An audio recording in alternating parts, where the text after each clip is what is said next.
1940-41 के आसपास एक गहरी दोस्ती स्टार्ट होती है शेख अब्दुल्ला और नेहरू जी के बीच में, और उसके भी काफ़ी इम्प्लीकेशंस आगे आगे देखने मिलते हैं। स्पेशली ये पूरा एलओसी का किस तरह से सोचा नेहरू जी ने यूएन जाने का, और उस समय उस पे आते हैं अभी। लेकिन 1940 के आसपास जब शेख अब्दुल्ला का मूवमेंट जो है रंग पकड़ रहा था, तो राजा हरि सिंह जी को जो है थ्रेट दिखाई दे गया था। जब सरदार पटेल पिक्चर में आते हैं, जैसे ही आज़ादी मिलती है इंडिया को और सरदार पटेल पिक्चर में आते हैं, अब उनकी एक लिमिटेशन थी कि जब ब्रिटिश के पास, क्योंकि दोनों आर्मीज का कंट्रोल था, तो उन्होंने कहा कि भाई आपस में जो है आप कोई भी किसी के दूसरे नेशन को अटैक नहीं करेगा, डिफेंड कर सकते हो आप। अब कश्मीर ना इधर था ना उधर था, तो कोई भी उसको अटैक नहीं कर सकता था। लेकिन हैदराबाद में जब उन्होंने ये डिसीजन लिया कि पुलिस एक्शन, आर्मी एक्शन नहीं, पुलिस एक्शन के थ्रू उन्होंने हैदराबाद के अंदर कंट्रोल अपना स्थापित करा सरदार पटेल जी ने इंडिया के लिए, तब जिन्ना कहीं ना कहीं जो है वापस अंग्रेजों के पास जाते हैं कि भाई देखो हैदराबाद में ये हो चुका है, हम कश्मीर में ऐसा ना हो जाए। और तब पहली बार चढ़ाई स्टार्ट होती है पाकिस्तान की तरफ से। क्या हुआ था 1948 के उस वॉर में? बिल्कुल सही, लेकिन 40 से थोड़ा सा पहले चलते हैं। गुलाम अब्बास एक हुआ करते थे, शेख अब्दुल्ला और इन्होंने मिलकर मुस्लिम कॉन्फ्रेंस करके एक पार्टी बनाई थी। आफ्टर दैट जिन्होंने फिर हरी सिंह के खिलाफ वो मूवमेंट स्टार्ट करा था, तो मुस्लिम कॉन्फ्रेंस थी। बाद में शेख अब्दुल्ला ने इसका नाम नेशनल कॉन्फ्रेंस पार्टी कर दिया, और वो नेशनल कॉन्फ्रेंस बन गई, एनसी बन गई। और इस आदमी के साथ में शेख अब्दुल्ला के बीच मतभेद पैदा हो गए। तो ये चाहता था कि पाकिस्तान में विलय हो। शेख अब्दुल्ला नहीं चाहते थे कि पाकिस्तान में विलय हो, वो भारत के साथ में विलय चाहते थे। और ये बहुत स्ट्रेटेजिक फ्रेंडशिप प्रूव हुई जो नेहरू जी की थी। और नेहरू जी को शेख अब्दुल्ला में बहुत भरोसा था कि भाई ये तो इंडिया के साथ होना चाहता है, तो यहाँ पर हम जोर जबरदस्ती ना करें, ये ऑटोमेटिकली हमारे साथ हो जाएगा। तो वो एक कॉन्फिडेंस उनको था। और जब देश आज़ाद हुआ और स्टैंड स्टिल एग्रीमेंट हुआ, जिसके अंदर यू आर वेरी राइट कि ये जो जूनागढ़, हैदराबाद और कश्मीर, यहाँ की जो प्रिंसली स्टेट्स थी, उनके साथ स्टैंड स्टिल एग्रीमेंट था कि भाई कोई भी यहाँ पे हरकत नहीं करेगा, है ना। They will give them time to take decision. Yes, हम लोगों ने पुलिस एक्शन कर दिया हैदराबाद में, बिल्कुल सही किया, बिकॉज जूनागढ़ में किया, बिकॉज ये बीचों बीच में रह के, और ये इनको लग रहा था कि हम पाकिस्तान चले जाएंगे और उस तरीके से, तो पूरा देश की आइडेंटिटी के ऊपर जिस तरीके से हमें दिखती है नक्शे पर, उसके लिए बहुत बड़ा खतरा था। तो जब ऐसा हुआ तो उन्होंने, पाकिस्तानियों ने कश्मीर के साथ जो स्टैंड स्टिल एग्रीमेंट था उसको भंग किया, और इन्होंने कश्मीर के अंदर हमले करने शुरू कर दिए। वही आदमी जो शेख अब्दुल्ला के साथ में जो छिटक के जो गया था, उसने पाकिस्तानियों की बहुत मदद करी, और पाकिस्तानी रेडर्स, इनकी पूरी कॉन्स्पिरेसी बन्नू कैंटोनमेंट है खैबर पख्तूनख्वा में, वहां पर इसकी कॉन्स्पिरेसी इजाद हुई।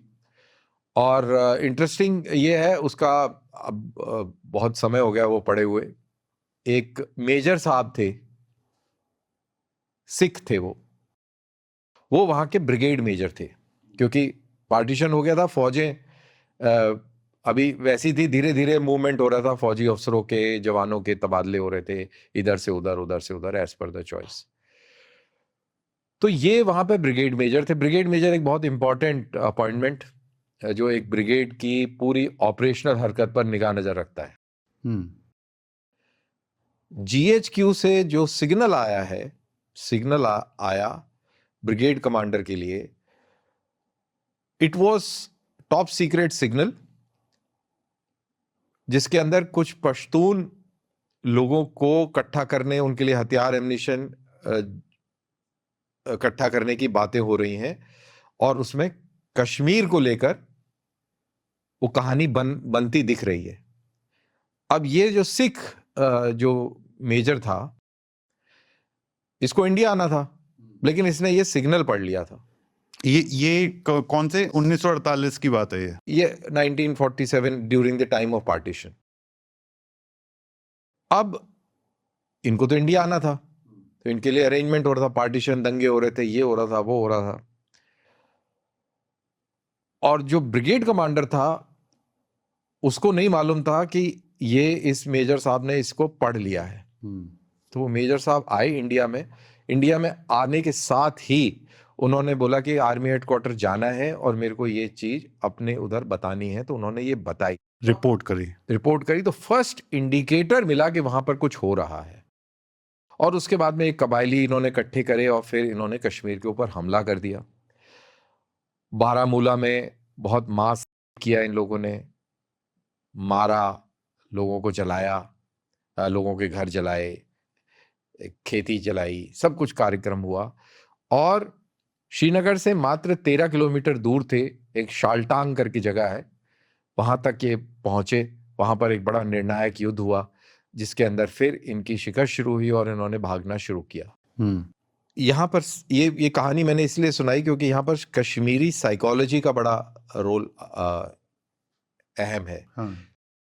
तो ये पूरी कार्रवाई हुई और उसके बाद में फिर अब इंडिया, अच्छा अब इसमें महाराजा हरि सिंह ने काफी डिले कर दिया एक्सेशन करने में। इंडिया अपने आप को लीगली ये काम करना चाहता था क्योंकि इंडिया को मालूम था कि देखिए हैदराबाद में कोई कॉन्टेस्ट नहीं करेगा क्योंकि वो इंडिया के बीचों बीच था। जूनागढ़ में भी कोई कंटेस्ट नहीं करेगा, बट कश्मीर कंटेस्ट हो जाएगा क्योंकि इंटरनेशनल बाउंड्री भी लगी हुई है और किर्गिस्तान का भी इशू सेंट्रल है, एशिया भी नजदीक है, चाइना भी नजदीक है, तो यहाँ पर बिल्कुल लीगली इसको किया जाए।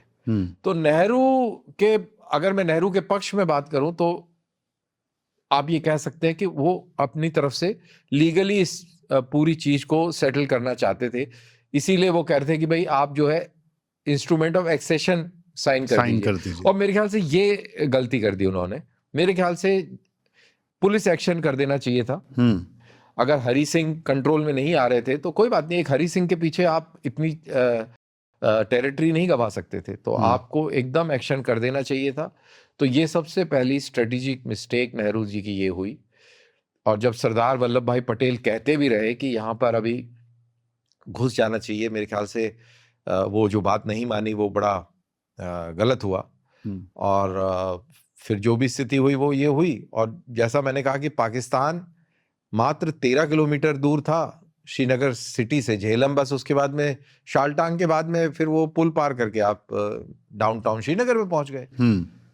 तो ये है। और आज भी जब मैं कश्मीरी मुसलमानों से बात करता हूँ कि अगर वो ना हुआ होता तो आज कश्मीरी मुसलमान उनके घरों में नौकर होता, कश्मीरी घरों में कब्जा होता पंजाबी मुसलमानों का, खास तौर से वहाँ के पाकिस्तानी फौजियों का, ब्यूरोक्रेट्स का।